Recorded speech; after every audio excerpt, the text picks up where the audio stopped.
we have to understand what happens when the Sahasrara opens. When the Kundalini passes through the 5 centers, it enters into the area which we call as limbic area.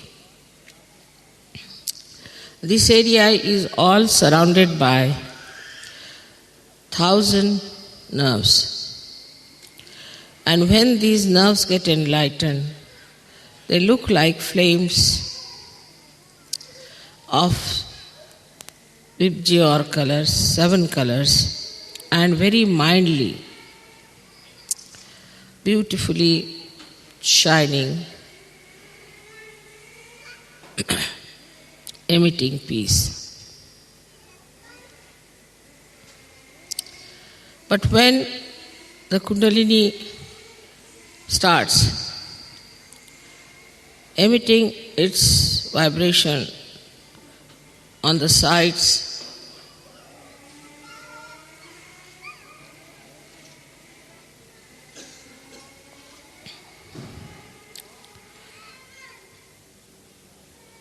all these nerves get enlightened gradually and start moving on all directions, opening the Sahasrara. And then the Kundalini, what's this noise about? Emerges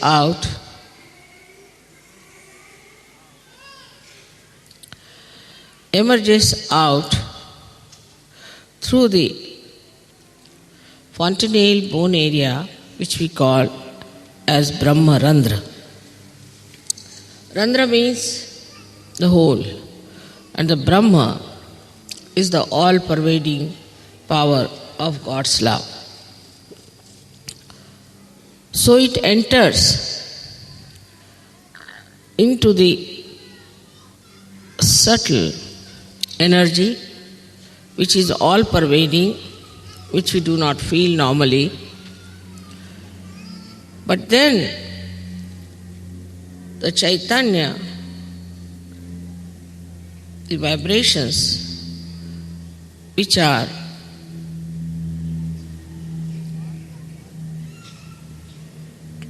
the part and parcel of this energy, all-pervading power, the Parama Chaitanya,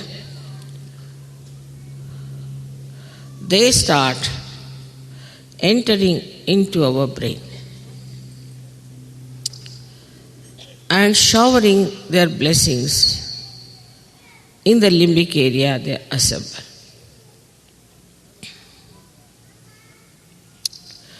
Now the limbic area is connected to all the area of the brain and also to the nerves. So it starts flowing onto the nerves, giving you the new awareness of collective consciousness called as Samuhik Chetana. So you get a new Chetana, a new awareness, which is showered upon your limbic area. The working of these Chaitanya waves is very interesting.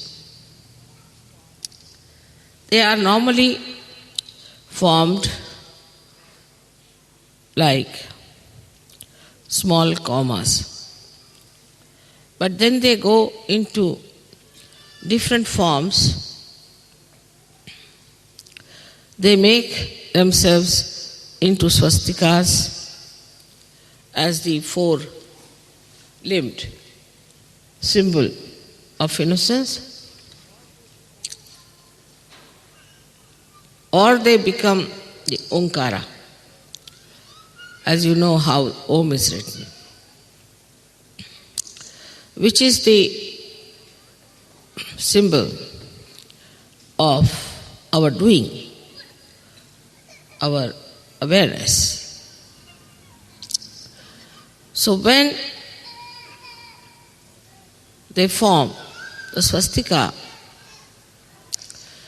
they try to nourish the left side, and when they form the Omkara, they nourish the right side. Left and right sympathetic nervous system, they nourish. But Sahasrara is to be kept open is rather difficult for people, because it's a vicious circle.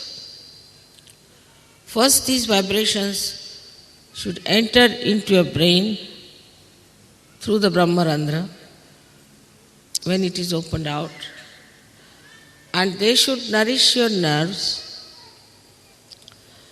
by which your left and right side open out, and so more Chaitanya can flow down all these centers. But if your Sahasrara is not properly open, this process doesn't take place. As a result of that, the chakras don't open, the Kundalini only as very few strands is kept in the spinal cord, and the new strands cannot rise because your chakras are not open. So in Sahaja Yoga, it is very important to keep your Sahasrara open. Otherwise, there's a vicious circle. To keep the Sahasrara open is in a way very easy as well as difficult. As you have known in the Devi Mahatmya, that at Sahasrara, Mahamaya comes. She is a Mahamaya. Not easy to recognize her, not easy to know her. She lives just like you, she moves just like you, and you can never make out her real nature. This is one way. Another way is that you start seeing the blessings and you start seeing how you become so progressively better materially, physically, emotionally, and spiritually. Still on a mental level, most of the people recognize. But unless and until it is recognized in the heart, is no recognition. Already the heart is surrounded by 7 auras of the 7 chakras. And the spirit, the Atma, resides in the heart. As it is on top of your head here, resides the God Almighty Sadashiva. So when Kundalini touches that point, your spirit gets awakened and the light of the spirit starts spreading. And it starts acting on your central nervous system, because automatically the vibrations, the Chaitanya flow into your brain, who enlighten your nerves. But still, the recognition on the heart is not there. Even without that, you start feeling the cool breeze, you can raise the kundalini of others, you can cure people, you can do many things. But still, it is not yet felt in the heart so much. That's why we have music, art. All these things start opening your heart. But still it is not recognition, because recognition is a mental activity of the heart. How can heart have a mental activity? So this mental activity of the heart is to be understood this way, that as soon as you see the danger, without even thinking, in a reflex way, your heart starts pumping more blood and you get palpitation.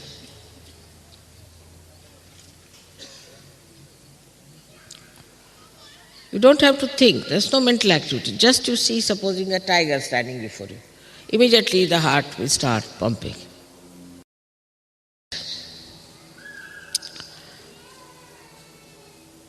Now, how this activity takes place, one may say, is that because it is built in within you, that as soon as you see some emergency, your sympathetic nervous system goes into activity. And you start feeling the fear, you start feeling that there should be some protection, that you should do something about it. But you do not think, you just run. You run as fast as possible. You don't think about it, what I should do, where I should run, just you go on running, away from the danger. And how do you do that? Because it is built in within you, all this, in your brain, that as soon as the heart starts pumping too much blood, it should just make the legs work and the hands work and you should run. But the response to the spirituality is not yet manifested. It is manifested. It is all built, no doubt. But it is not yet manifested. And how will it manifest? That's what people ask me, Mother, how will it manifest? Through your past, you have learned that you have to be afraid of this, you have to be afraid of that. Also in this lifetime, you have learned many things. For a child may put his hand to the candle, won't be frightened. But a grown-up will, because an experience. With the experience, gradually you built in that reaction of reflex within you so that you try to save yourself. Now, what experience you should have to build that in your heart is the point. And the experience is of your own divinity, of your own spirituality. Once you start developing that experience, then you know that you are a divine person. Unless and until you are aware fully that you are a divine person, howsoever faith you may have in me, the recognition is not complete, because who is recognizing me is a blind person. If a blind person is recognizing me, it won't have that response of the heart. So first you have to recognize yourself to be a divine person, to have faith in yourself.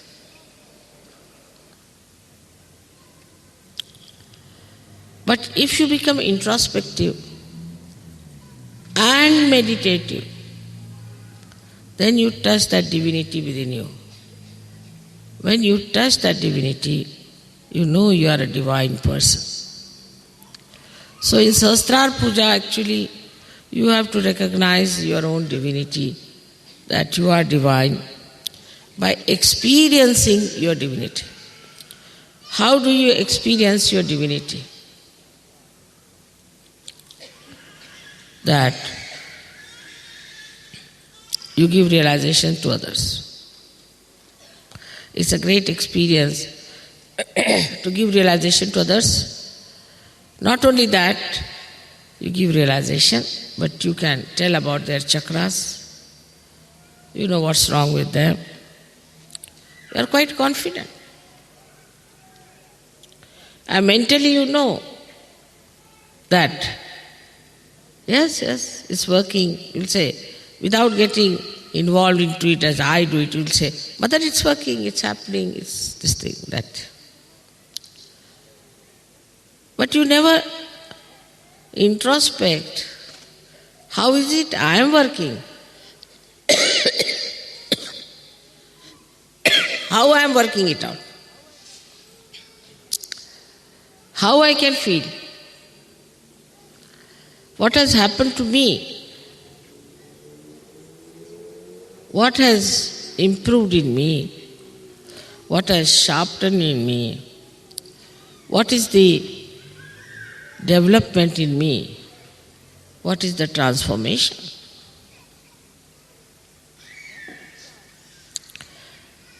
Once you start thinking about it, the experience of your own being, then a kind of a feeling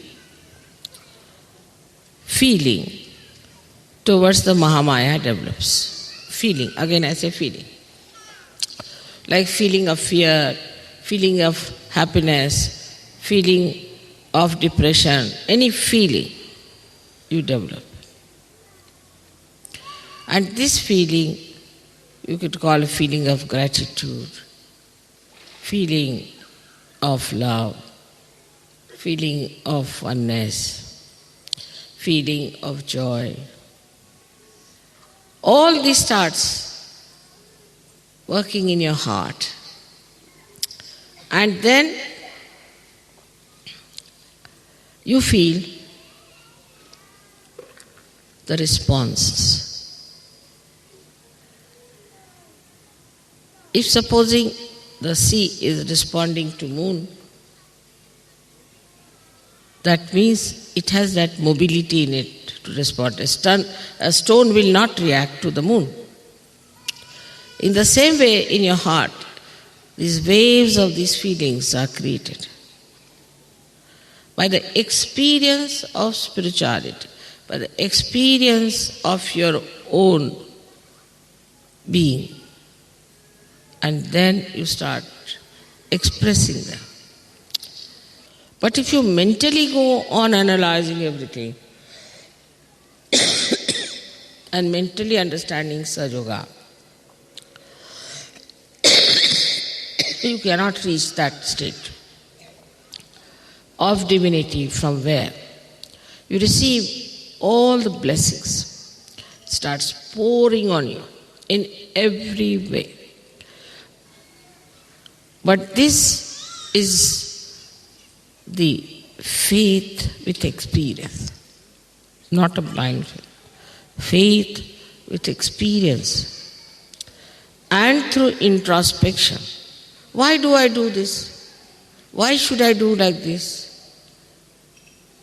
Why shouldn't you do like that? Is introspection should start. When you are introspecting, then this depth moves further, but more through meditation. That's why I always tell you that please get up in the morning, do your meditation, and get up in the evening and do your meditation. At least before going to bed, you should get to it. That's the only way you can go deeper into your divinity, which is the source of all creativity, source of all the innocence, is the source of all the knowledge and the source of all the joy. But just to expand your heart, to spread your love to everyone, to feel their love within your heart, and then to put yourself into a position when it responds, the heart responds to divinity within you and to your mother with full mental activity of the heart.